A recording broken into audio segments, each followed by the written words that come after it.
All right, our next speaker, Dan Galves, is Senior Vice President at Mobileye, a global leader in vision processing for advanced driver assist systems and autonomous vehicles.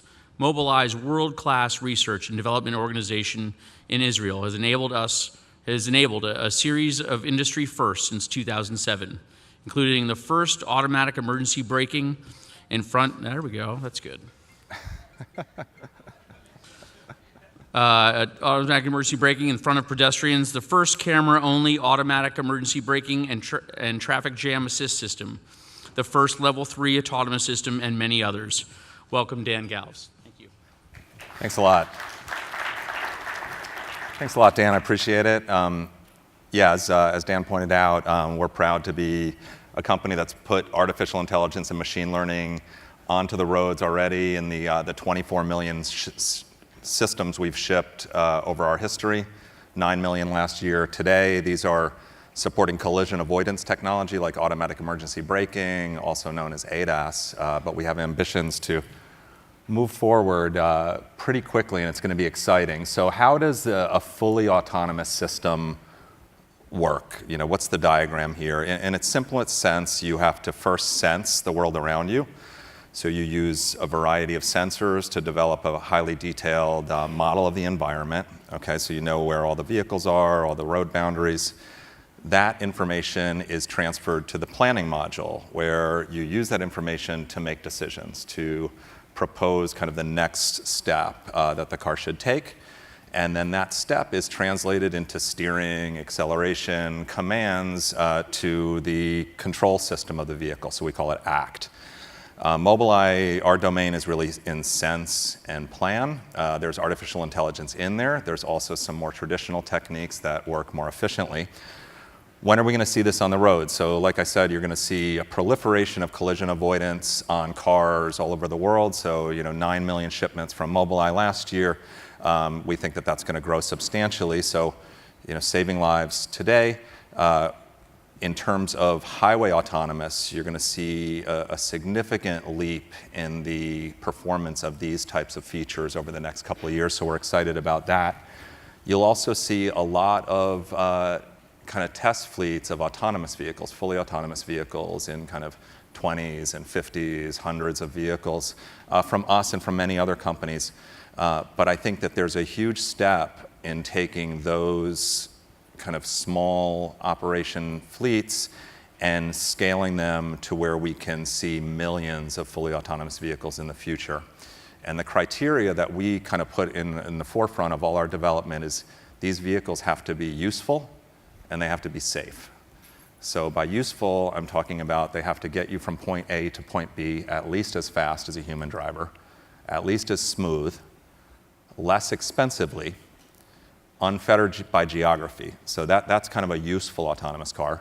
And safety, I'm not talking about 50% improvement in safety, 75% improvement in safety. They have to be massively safer, because I think everyone would agree that society is not going to be very tolerant of fatalities caused by machines. So how do we do that? What I'm going to show you here is essentially kind of the sensing piece. This is Mobileye's specialty. We're kind of identifying all the vehicles, all the pedestrians, all the cyclists, the road boundaries. This is done through cameras. So cameras have a few advantages.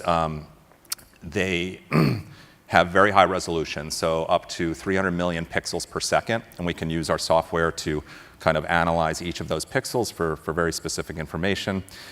It's a mature technology, so it's relatively cheap. And they can also see shape and texture. So they can see shapes like vehicles and pedestrians. They can also see things without shape, like the words on a traffic sign, the road boundaries, the lane markings. Once you go beyond ADAS, though, you have to have redundancies for each of those things. For shape, radar and LiDAR are very good redundancies. For texture, they don't help you. So what you need is a high-definition map. What I'm going to show you here is kind of on the right-hand side is a very kind of challenging situation for the camera to identify the boundaries of the road, because the weather's not great, and the lane markings are very poor. On the left, you add in a high-definition map, and you can see the difference here. So I think everyone would agree you'd prefer to be driving on the left-hand side car. Okay, so how do you create HD maps?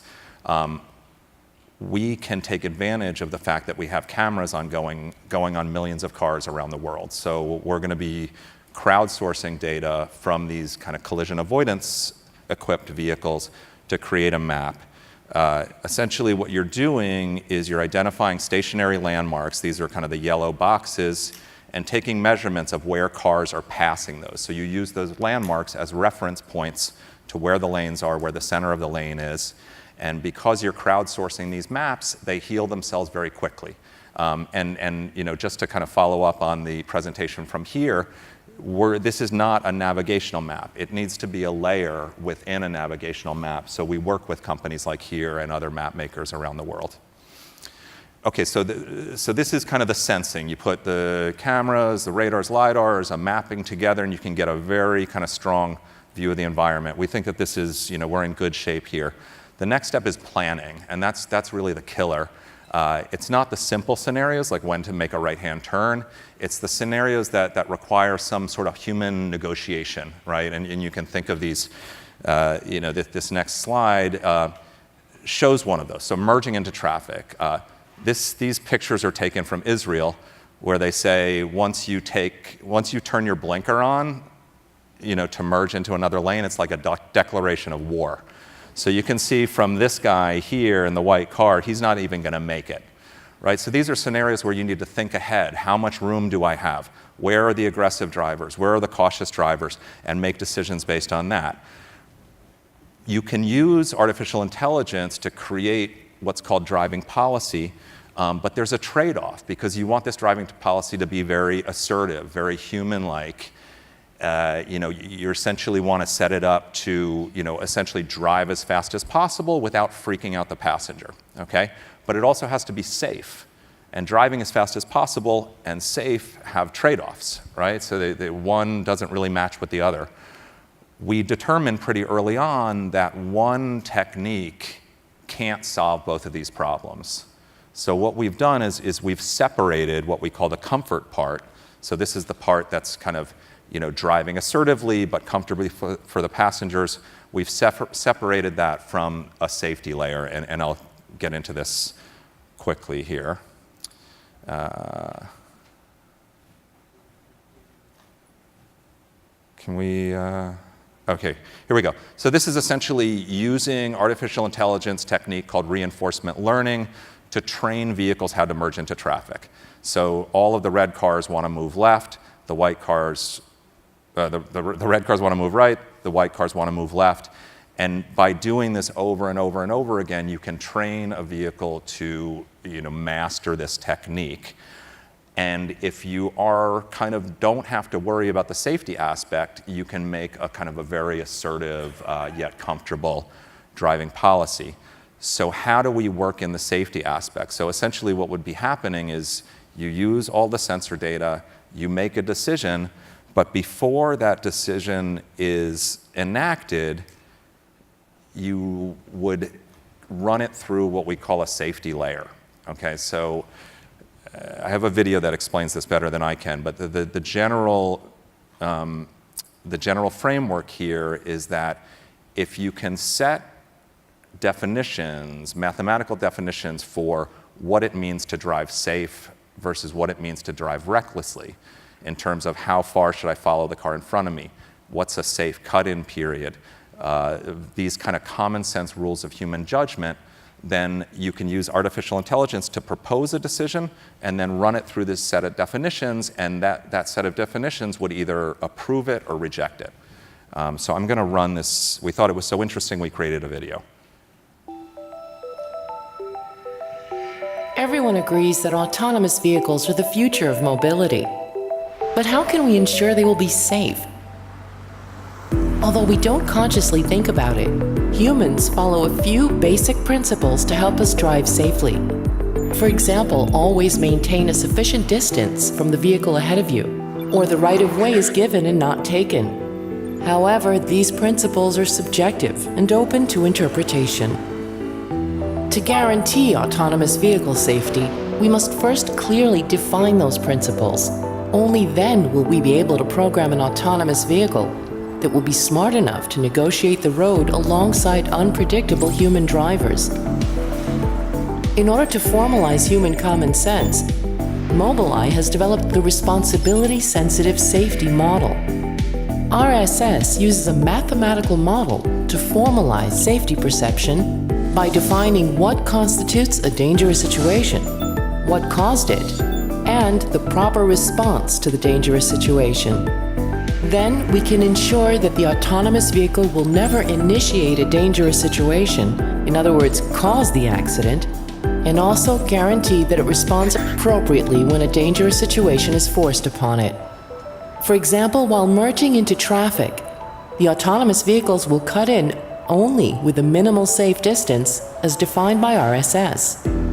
RSS also builds upon the simple definitions of a dangerous situation and responsibility for the accident by incorporating more complicated scenarios, such as junctions, limited sensing scenarios, and even unstructured roads. This allows us to gain full coverage of all possible scenarios in a multi-agent environment. These are just a few examples of how RSS is designed to mimic human judgment using mathematical definitions. At Mobileye, we believe that the challenge of proving autonomous vehicle safety is one the entire ecosystem must solve together. Therefore, we invite industry players and regulators to engage with RSS as a starting point for finding a true safety guarantee for autonomous vehicles. Join us in our journey to make safe autonomous driving a reality. Mobileye.